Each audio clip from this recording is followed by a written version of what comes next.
ফুলকপি নিয়েছি, এটা দিয়ে একটা রেসিপি বানাবো। এখন কেটে ধুয়ে নিই। কাঁচা লঙ্কা, আদা, কাজু, কিশমিশ, পেঁয়াজ এগুলো আমি একটু ভেজে নেব। আর একটু সাদা তিল দেব।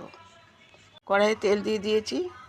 আর এই মশলার মধ্যে দুটো শুকনো লঙ্কাও দেবো। একটু আমি এখন এগুলো ভাজা হয়ে এসছে, আর তার মধ্যে আমি একটু টমেটো দিয়ে দিলাম।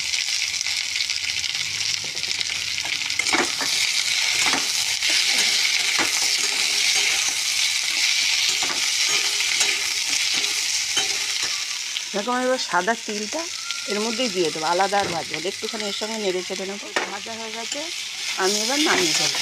এবার একটু ঠান্ডা করে মিক্সিতে দিয়ে নেবো, বেটে নেবো। আমি যে ফুলকপি কি বানাবো এখন বলছি। ফুলকপির কোরমা বানাবো, তার জন্যে বড় বড় করে কেটে নিয়েছি। এবার লাল লাল করে ভেজে নেবো। দেখো কড়াইয়ে তেল দিয়ে দিয়েছি।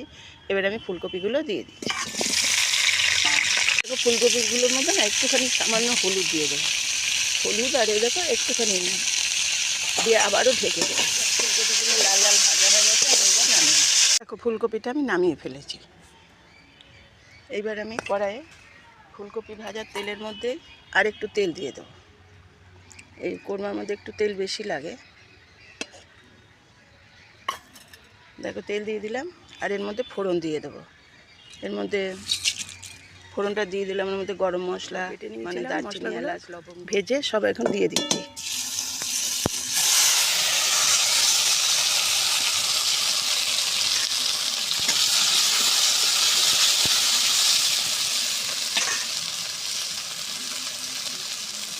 আর এর মধ্যে দেখো একটু চিনি, হলুদ, তারপরে জিরের গুঁড়ো, দুটো কিশমিশ আর কাশ্মীরি লঙ্কা দেখো সব দিয়ে দিয়েছি। একটু জলও দিয়ে দিয়েছি।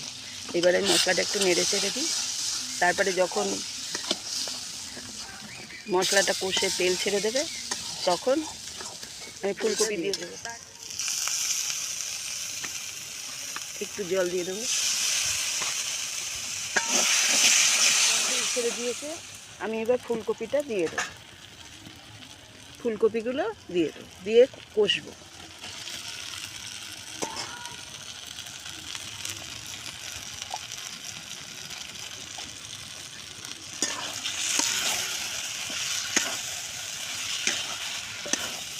এবার একটু ঘি দিয়ে নামিয়ে ফেলবো।